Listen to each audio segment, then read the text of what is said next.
अल्हम्दुलिल्लाहि नहमदुहु व नस्तईनुहु व नस्तगफिरुहु व नु'मिनु बिही व नतवक्कलु अलैहि व नऊज़ु बिल्लाहि मिन शुरूरि अनफुसिना व मिन सय्यिआति अमालिना मन यहदिहिल्लाहु फला मुदिल्ल लहु व मन युद्लिलु फला हादिय लहु व नशहदु अन ला इलाहा इल्लल्लाह वहदहु ला शरीक लहु व नशहदु अन्ना मुहम्मदन अब्दुहु व रसूलुहु फ़अऊज़ु बिल्लाहि मिनश शैतानिर रजीम बिस्मिल्लाहिर रहमानिर रहीम या अय्युहल्लज़ीना आमनुत्तक़ुल्लाहा व कूनू मअस सादिक़ीन सदक़ल्लाहु मौलानाल अज़ीम व सदक़ रसूलुहुन नबियुल अमीनुल करीम व नहनु अला ज़ालिका लमिनश शाहिदीन व शाकिरीन वल्हम्दुलिल्लाहि रब्बिल आलमीन अम्मा बाद। मुअज़्ज़ज़ सामीन किराम, आइए हम और आप सबसे पहले आक़ाए नामदार, मदीने के ताजदार, मक्के के सरदार, रहमतुल लिल आलमीन, शफ़ीउल मुज़नबीन, हबीब रब्बिल आलमीन, मिस्बाहुल मुक़र्रबीन, रसूलुस सकलैन, नबियुल हरमैन, इमामुल क़िबलतैन, वसीलतुना फिद्दारैन, साहिबी क़ाब क़ौसैन, जद्दिल हसन वल हुसैन की बारगाह में एक बार बावज़ बुलंद दरूद पाक पढ़ लें। अल्लाहुम्मा सल्लि अला सय्यदना व शफ़ीअना व नबीना व मौलाना मुहम्मदिन मादिनिल जुदी वल करम व अला आलिहि व अस्हाबि बारिक वसल्लम। सलातुन व सलामुन अलैका या रसूलल्लाह सल्लल्लाहु तआला अलैहि वसल्लम। मुअज़्ज़ज़ सामीन किराम,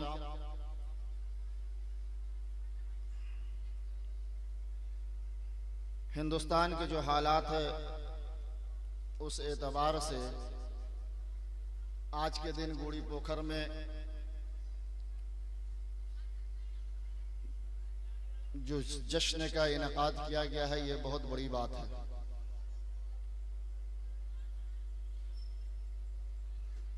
बहुत सारे स्टेट और बहुत सारे जगहों पर तो मिलाद शरीफ की महफिल सजाने का भी परमिशन नहीं है,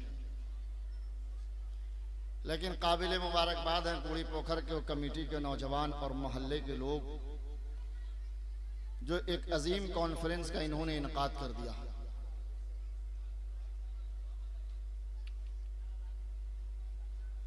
रात का आधा हिस्सा चला गया है और आधा हिस्सा अभी बचा हुआ है। जनाब सैयद शजर अली साहब मकनपुरी से आप हजरात ने नातो मनक़बत सुना। मैं जहां पर ठहरा हुआ था वहां पर भी आवाज आ रही थी। वो एक शेर पढ़ रहे थे, बाबा हैं हुसैनी, मामा हैं हुसैनी। कम से कम सैयद शजर अली मकनपुरी के दिल में बाबा और मामा तो उतर गए, ये अल्लाह का एहसान है। और कुछ शोरा अभी बचे हुए हैं जिनके दिल में भी अभी बाबा और मामा नहीं उतरे हैं, इंशाअल्लाह आने वाले वक्त में उतर जाएंगे। इसलिए कि हम औलाद गौसे आज़म हैं, औलाद सैयदना पाक हैं। और मुझे मालूम है कि जिस वक्त इमाम हुसैन को कत्ल किया जा रहा था, जिस वक्त इमाम हुसैन के बच्चों के गर्दन पर तलवार चलाई जा रही थी, बाजू काटा जा रहा था, सीने को चीरा जा रहा था, उस वक्त इमाम हुसैन के मानने वाले बहुत सारे लोग मौजूद थे। ऐसा नहीं था कि इमाम हुसैन को कोई जानता और पहचानता नहीं था। पूरा मोहल्ला का मोहल्ला इमाम हुसैन को पहचानता था। लेकिन यजीदियों ने इमाम हुसैन के खिलाफ ऐसी गलत र्यूमर, ऐसा गलत अफवाह फैला दिया था कि हुकूमत की बातों में आकर इमाम हुसैन के मानने वाले भी इमाम हुसैन की जान को न बचा सके। ये और बात है कि इमाम हुसैन के खानदान वालों की, मुस्तफा के खानदान वालों की कमोबेश 19 लोग एक दिन में मेरे आका के खानदान के लोग शहीद हुए। इस कायनात में जब से आदम की पैदाइश हुई है, आदम से लेकर के कयामत तक कोई बाप ऐसा दुनिया में अब पैदा नहीं होगा जिसका अपना खून 19 एक ही दिन में शहीद किया जाए। और सब मिलाकर 72। इमाम हुसैन का अपना खून, अपने रिश्तेदार, अपना भतीजा, अपना बेटा, अपना भांजा, 19 लोग तो इमाम हुसैन के अपने खानदान के शहीद किए गए और दोस्त आबाद मिलाकर 72 शहीद हुए। अब उन लोगों का क्या होगा जिन लोगों ने यजीदियों की अफवाह पर अमल किया और सुना, और सुनने के बाद करबला के अंदर इमाम हुसैन को और उनके खानदान वालों को न बचा सके।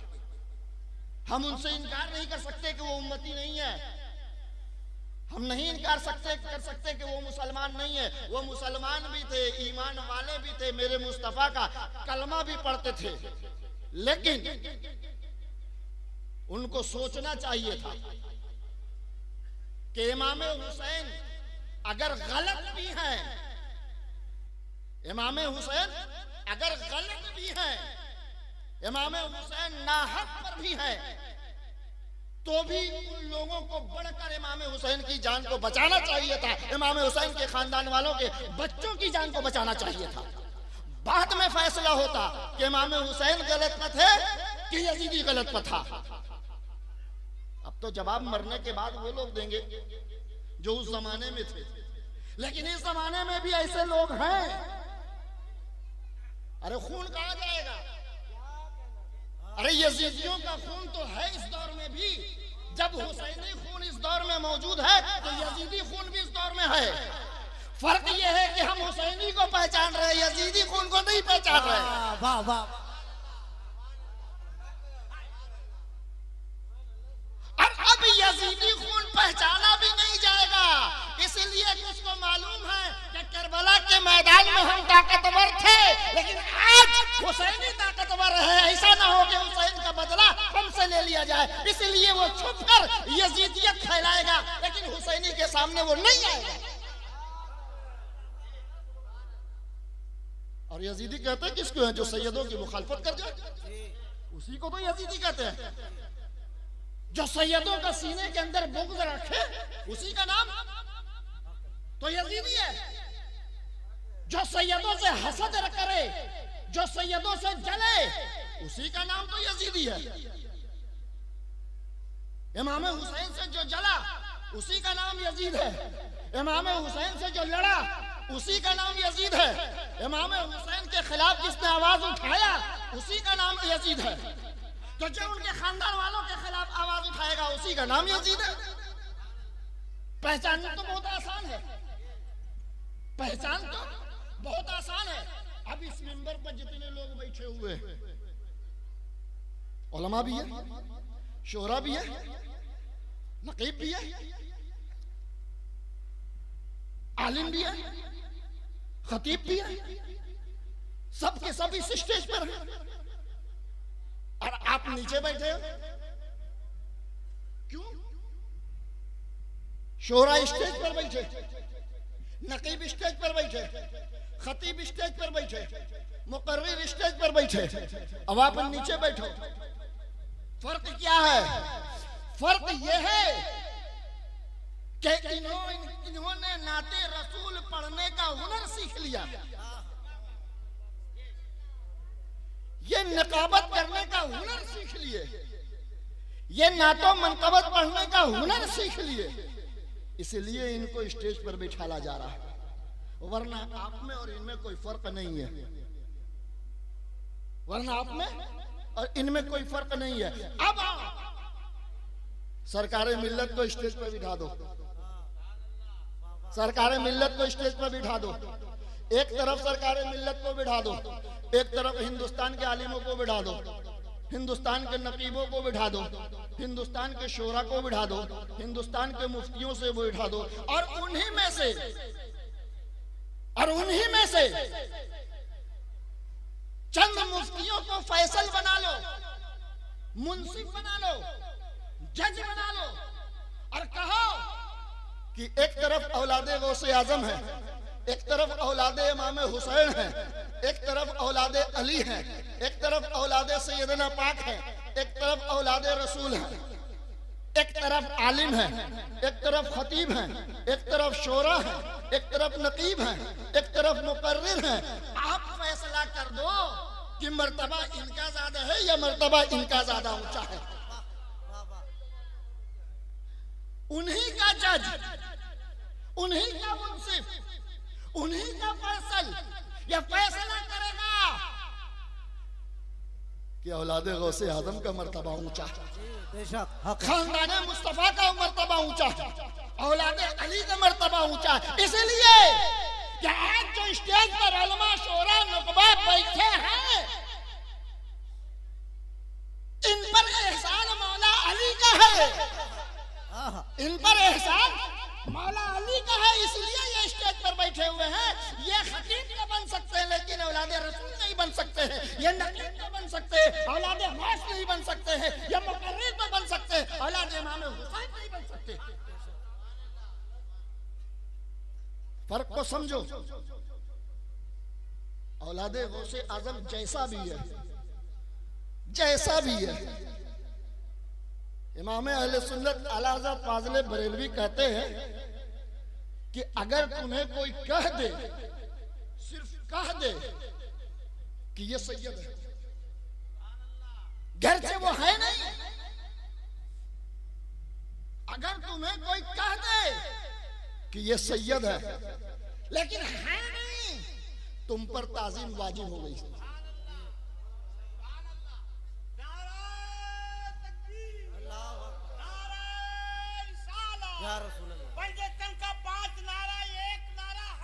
अरे मामे हुसैन, अरे मामे हुसैन, इमाम हुसैन से कौन मुकाबला करेगा? माँ ने पैदा ही नहीं किया है जो इमाम हुसैन के जूती के बराबर हो जाए। इमाम हुसैन के नस्ब को तो छोड़ दो, ऐसा कलेजा वाला कोई पैदा ही नहीं हुआ। अब अगर पैदा होगा तो खानदान हुसैन में पैदा होगा। हजरत हुज़ैफा रज़ी अल्लाह ताला अन्हु अपनी वालदा के पास बैठे हुए हैं और कहा, अम्मी जान मुझे इजाजत दीजिए कि मैं मगरिब की नमाज आक़ाए दो जहां सल्लल्लाहु ताला अलैहि वसल्लम की इक्तिदा में अदा करूं और आपके लिए और मैं अपने लिए मुस्तफा से मग़फ़िरत की दुआ करा दूं। हजरत हुज़ैफा की वालदा ने कहा, बेटा जाओ। हजरत हुज़ैफा मस्जिद नबवी में आ गए, मगरिब की नमाज आका के पीछे आका की इब्तिदा में अदा किया। मेरे आका मगरिब की नमाज पढ़ाकर नफिल पढ़ने लगे। हजरत हुज़ैफा किनारे बैठे हुए, हत्ता कि इशा की अजान हो गई। फिर हजरत हुज़ैफा इशा की नमाज अपने रसूल की इब्तिदा में अदा किया। इशा की नमाज जब फारिग हुए मेरे आका, तो मेरे आका अपने घर की तरफ चले जाए। पीछे पीछे हजरत हुज़ैफा भी मेरे रसूल के पीछे पीछे जा रहे हैं। मेरे आका को ऐसा एहसास हुआ कि मेरे पीछे कोई आ रहा है, तो मेरे आका ने पूछा, कौन है? क्या हुज़ैफा हो क्या? तो हजरत हुज़ैफा कहते, या रसूल अल्लाह जी मैं हुज़ैफा हूँ। तो अल्लाह के रसूल ने कहा कि अल्लाह तुम्हारे या तुम्हारे माँ की मग़फ़िरत फरमाए। हुज़ैफा माँ से क्या कर रहे हैं कि मुझे इजाजत दीजिए कि मगरिब की नमाज रसूल की इक़्तिदा में पढ़ूं और अपने और आपकी मग़फ़िरत की दुआ कराऊं। लेकिन हुज़ैफा को वक्त न मिला, मौका न मिला कि कहते कि या रसूल अल्लाह मेरी और मेरी माँ की मग़फ़िरत के लिए दुआ कर दीजिए। आखिर में इशा के बाद मेरे रसूल के पीछे पीछे चल रहे हैं। हुज़ैफा ने नहीं कहा, मेरे रसूल ने हुज़ैफा के दिल को भांप लिया, हुज़ैफा की नीयत को समझ लिया। कहा, कौन? हुज़ैफा। हुज़ैफा ने कहा, या रसूल अल्लाह मैं हूँ। तो कहा, अल्लाह तुम्हारी और तुम्हारे माँ की मग़फ़िरत फरमाए। आगे इरशाद फरमाते हैं, हुज़ैफा देखो ये जो मेरे साथ एक शख्स और चल रहा है, ये फरिश्ता है। ये आज तक कभी भी दुनिया में नहीं आया है, ये पहली बार दुनिया में आया है रब की बारगाह से इजाजत लेकर। ये रब की बारगाह में इजाजत लिया कि परवरदिगार आलम मुझे तू इजाजत दे दे कि मैं तेरे नबी को सलाम करके आ जाऊं। ये फरिश्ता मुझे सलाम करने के लिए आया है और मुझे बशारत देने के लिए आया है। हजरत हुज़ैफा ने कहा, या रसूल अल्लाह सलाम तो समझ गया कि ये फरिश्ता आपको सलाम करने के लिए आया है, बशारत क्या देने के लिए आया है? तो मेरे आका इरशाद फरमाते हैं, अल हसनो वल हुसैनो सैयदा शबाब अहलिल जन्नह व अबूहुमा खैरुम मिनहुमा। हुज़ैफा ये फरिश्ते मुझे बशारत दे रहे हैं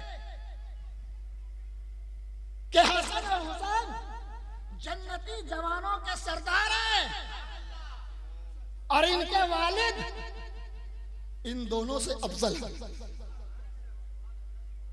अबू हुमा खैरुन मिनहुमा, और इनके अब्बू इनसे अफजल है। तो इमाम हुसैन तो जन्नत के मालिक हैं। किसी को कोई मकाम इतनी आसानी से नहीं मिलता जितनी आसानी से हम समझ जाते हैं। ये जितने लोग यहाँ पर बैठे हुए हैं, ये सरकार मिल्लत की खेती है ना।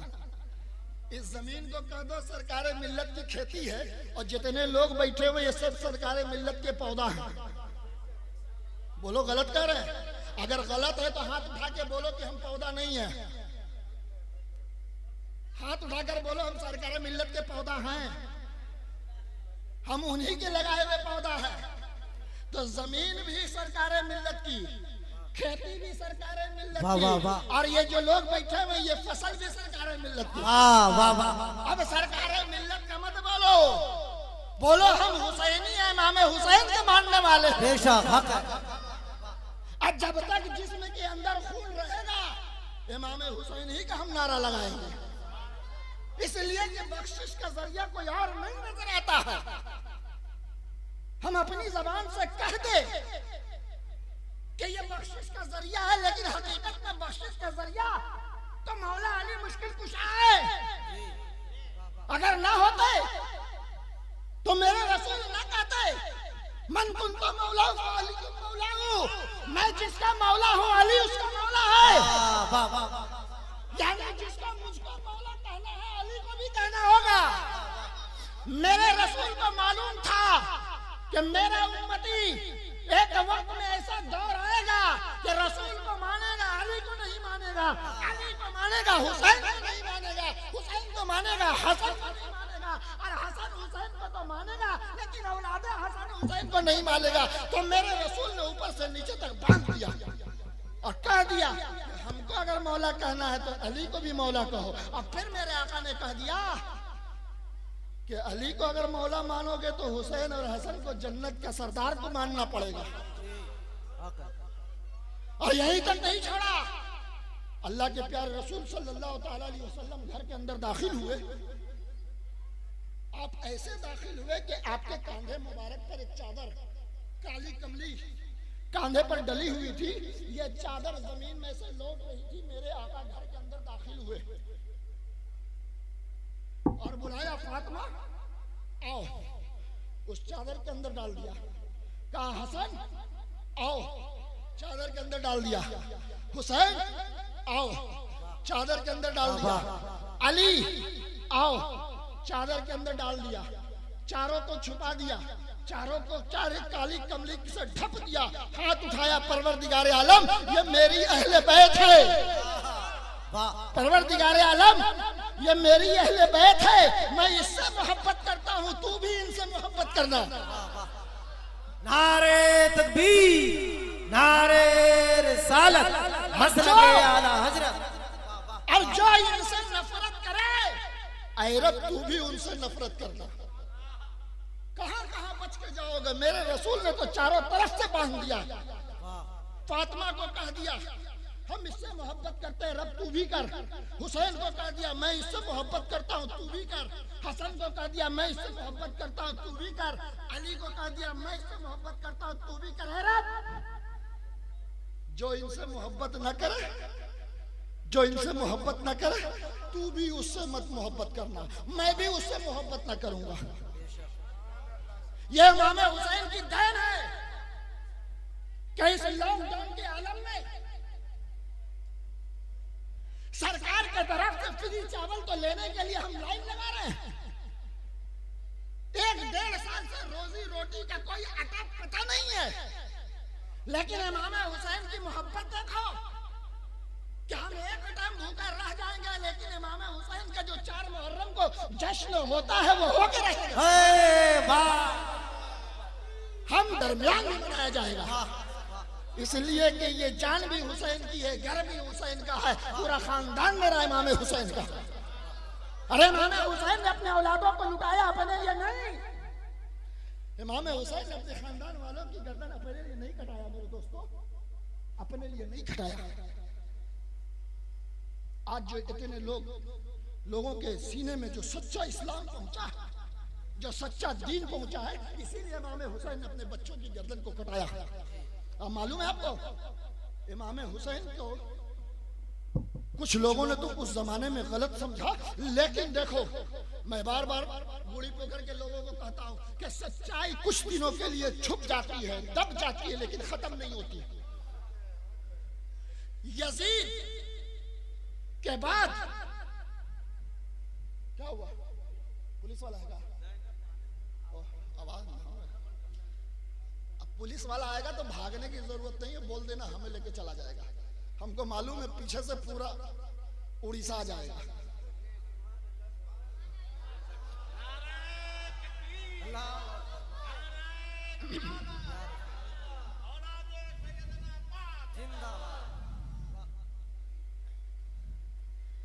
यजीद के बाद मुआविया का एक बेटा 18 साल, हजरत मुआविया का एक बेटा जिसकी उम्र 18 साल थी, लोगों ने कहा कि तुम तख्त पर बैठ जाओ। यजीद का भाई है छोटा, अब तुम बैठ जाओ। उसने हाथ जोड़ लिया। वो तख्त जो अली के बेटे को ज़बह करके हासिल किया गया हो, वो ताज जो खानदाने मुस्तफा की गर्दनों पर तीर तलवार चलाकर हासिल किया गया हो, मुझसे नहीं होगा। मैं फकीरी में अपनी जिंदगी गुजार लूंगा, लेकिन मुझे ऐसी बादशाहियत नहीं चाहिए। इमाम हुसैन की सच्चाई यजीद के भाई ने जाहिर कर दिया और बता दिया कि देखो ये जो तख्त है ना, ये छीना गया, कब्जा किया गया, गर्दनें काट कर बादशाहियत छीनी गई है। हम ऐसा नहीं कर सकते। तो मेरे दोस्तों, कुछ दिन के लिए सच्चाई दब जाती है। सरकारे मिल्लत जब हयात से थे और जब इस दुनिया से रुखसत हो गए तो बहुत से शोरा ने कहा नहीं, अभी सोरों में नसीमी वर्ल्ड वाले यहां बैठे हुए हैं, इसने मेरी तकरीर को डाल भी दिया था। दो शोरा आए थे, ट्विन वन थे, उन्होंने कहा कि सरकार से तो मोहब्बत हम करते हैं, लेकिन उनके नाम की मनकबत हम नहीं पढ़ते, इसलिए कि रोटी रोजी का सवाल है। मेरे कान में जब ये बात गई तो मैंने स्टेज पर कहा कि शोरा हजरात जरा आप बता दीजिए, अब तक तो मैं ये सुनकर आया हूं कि रज़्ज़ाक़ अल्लाह है, अब तक तो मैं सुनते आया हूं कि रिस्क देने वाला अल्लाह है, वो जिसको चाहे रिस्क दे और जिसका चाहे रिस्क बंद कर दे, ये तो उसके दस्ते कुदरत में है। आप ये कह रहे हैं कि रोजी रोटी का सवाल है। कौन है इस दुनिया के अंदर जो रिस्क बांटता है? उसका पता मुझे भी बता दो। कौन है जो इस दुनिया में रिस्क किसी का बांटता, किसी का रिस्क छीन लेता है? उसका एड्रेस मुझे भी दे दो। ये मत कहो कि रोजी रोटी का सवाल है। अरे तुम्हारा रब तो ऐसा रहमान है, तुम्हारा रब तो ऐसा रहीम है कि भर पेट तुमको सुलाता है, भूखे पेट उठाता है, फिर भी तुमको खिलाता है। बाबा, तुम दिन दिन भर अपने रब को नहीं याद करते, तुम दिन दिन भर अपने रब की तस्बीह नहीं करते, उसको बुरा नहीं लगता है, उसको गुस्सा नहीं आता है, उसको जलाल नहीं आता है। अभी अगर हम आप लोगों से पूछ ले, लेकिन पूछेंगे नहीं, लेकिन अगर आपसे हम सवाल कर दे कि आज फजर की नमाज कितने लोगों ने अदा किया है, तो शायद के 2-4-10 आदमी हाथ उठाएंगे। लेकिन सोचो अपने सीने पर हाथ रख के कि तुमने उस रब के हुक्म को नहीं माना, फिर भी उसने तुमको खाना खिलाया, सुबह का नाश्ता कराया, दोपहर का खाना खिलाया, रात का खाना खिलाया। सोचो अपने रब को कितना रहम है तुम पर। तुम किसी की मनकबत पढ़ो, तुम किसी की कसीदा खानी करो, तुम किसी की नात खानी करो, तुम किसी के नाम का नारा लगाओ, दुनिया के अंदर किसी की ताकत नहीं जो तुम्हारा रिस्क छीन ले। किसी की ताकत नहीं जो बात तुम्हारे रिस्कों को बंद कर दे। तुम्हारा रब तो इतना रहमान है कि उसने हजरत मूसा से कहा, मूसा तुम्हें मालूम है मैं किन किन चीजों को रिस्क देता हूं? हजरत मूसा ने कहा नहीं, मुझे तो नहीं मालूम, ऐ रब बता दे। तो हजरत मूसा को रब ने कहा, ये जो पत्थर पड़ा हुआ है मूसा, उस पर एक डंडा मारो। हजरत मूसा ने एक पत्थर पे डंडा मारा, वो पत्थर दो टुकड़ा हो गया, दो टुकड़ा हो गया। फिर रब ने मूसा को कहा कि दाहिने तरफ जो पत्थर का टुकड़ा है उस पर एक डंडा और मारो, वो पत्थर दो टुकड़ा हो गया। फिर रब के तरफ से हुक्म हुआ, मूसा उस जो पत्थर तुम्हारे दाहिने तरफ है उस पर एक डंडा और मारो। हजरत मूसा ने जब तीसरी बार पत्थर के ऊपर मारा तो उसमें से एक कीड़ा नजर आया, एक कीड़ा नजर आया। रब ने कहा मूसा, 3 तह पत्थर के अंदर जो कीड़ा है उसको भी तुम्हारा रब रिज़्क़ पहुंचाता है, खाना और पानी पहुंचाता है। सुभान अल्लाह। और जब तुम इमाम हुसैन के मानने वाले बन जाओगे, तुम औलाद इमाम हुसैन के मानने वाले बन जाओगे, तो मेरा दावा है कि इमाम हुसैन का मानने वाला, खानदान इमाम हुसैन का मानने वाला कभी भूखा नहीं सोएगा। भूखा उठेगा जरूर लेकिन भूखा सोएगा नहीं, इसलिए कि तुम्हारी प्यास को अली अकबर लेके करबला में चले गए, तुम्हारी भूख को अली असगर करबला में लेकर चले गए, इमाम हुसैन तुम्हारी भूख को लेकर चले गए। 3 दिन तक भूखे रहे, कोई खिलाने वाला नहीं, कोई पिलाने वाला नहीं, कोई एक कतरा दूध देने वाला नहीं। इमाम हुसैन ने सब्र का दामन थामा, लेकिन मेरे रसूल का एहसान है तुम उम्मतियों पर कि तुम कभी भूखे नहीं रहोगे, तुम कभी प्यासे नहीं रहोगे, इसलिए कि तुम इमाम हुसैन के मानने वाले हो। इमाम हुसैन प्यासे रह गए, तुम नहीं रहोगे। शर्त यह है कि इमाम हुसैन की सच्ची मोहब्बत होनी चाहिए, दिल के अंदर इमाम हुसैन का सही प्यार होना चाहिए। मेरे दोस्तों, चूंकि अभी और 2 शोरा बचे हुए हैं, बड़ी मेहनत से आप लोग इस लॉकडाउन में इतने महंगे शोरा को बुलाया है, तो सुनना भी जरूरी है। लेकिन अब जरा सोचो कि ये मुहर्रमुल हराम का महीना और इससे पहले जो महीना चला गया है ना, वो महीना किसको याद है? सीधा सीधी बोल दो, बकरीद। ये दोनों महीने में कुर्बानियां हुई हैं। बाप ने बेटे को ज़बह किया है ना, वहां तो बाप ने बेटे को ज़बह किया, बड़ा ताज्जुब होता है। तारीख पढ़ो या उलमा से सुनो कि हजरत इब्राहिम ने हजरत इस्माइल को ज़बह कर दिया। बड़ा हैरत होती है, दुनिया में कोई बाप किसी बेटा को घर से निकाल देता है तो मोहल्ले वाले हमदर्द हो जाते हैं, देखो कैसा बाप है, बेटे को घर से निकाल दिया। अब हजरत इब्राहिम के बारे में क्या सोचते हो? वो तो हाथ पैर सब बांध चुके हैं, छुरी भी पचा चुके हैं, गर्दन पर चढ़ा भी चुके हैं। तो हजरत इब्राहिम क्यों बच्चे को ज़बह क्यों कर रहे थे? मैंने पूछा, इब्राहिम बेटे से प्यार नहीं? कहा कि हाँ बेटे से प्यार है। मैंने कहा, इब्राहिम मेरा बच्चा जब पैदा हुआ तो गोद में खिलाया, कांधे पे बिठाया, वो चलना नहीं सीख रहा था तो अंगली पकड़कर उसको चलाया, वो खा नहीं रहा था तो अपने हाथ से उसको खिलाया। मैं बाप था, वो मेरा बेटा है, उससे मोहब्बत है। वो चलना नहीं जान रहा था, मैंने चलाया, खिलाया, पिलाया, घुमाया, बाजारों में घुमाया, गलियों में घुमाया, रिश्तेदारों का, अहबाबों का घुमाया। इब्राहिम तुम कैसे बाप, तुम कैसे बाप थे? तो इब्राहिम ने कहा, बेटा तुम ही बाप नहीं तो मैं भी बाप था। मैंने भी इस्माइल को गोदी में खिलाया, मैंने भी इस्माइल को हाथ से खिलाया, मैंने भी इस्माइल को कांधे पे बिठाया, मैंने भी इस्माइल को अंगली पकड़ के चलना सिखाया, मैंने भी इस्माइल को अपने रिश्तेदारों अहबाबों के घर में घुमाया। तो इब्राहिम, एक बाप जो करता है तुमने किया, तो फिर ज़बह क्यों किया? फिर ज़बह क्यों किया? अरे लड़ाई बाप बेटे में होती है तो झगड़ा होता है, जो ताकतवर होता है एक को मार देता है। बाप बेटे में नफरत होती है तो एक दूसरे को मार देता है। तो तुम्हारे और इस्माइल के दरमियान कौन सी बात पे झगड़ा हुआ? कौन सी बात पे झगड़ा हुआ? जमीन जायदाद का झगड़ा था इस्माइल इब्राहिम में? इब्राहिम ने कहा नहीं। पैसा कौड़ी का झगड़ा था इस्माइल? इब्राहिम ने कहा कि नहीं।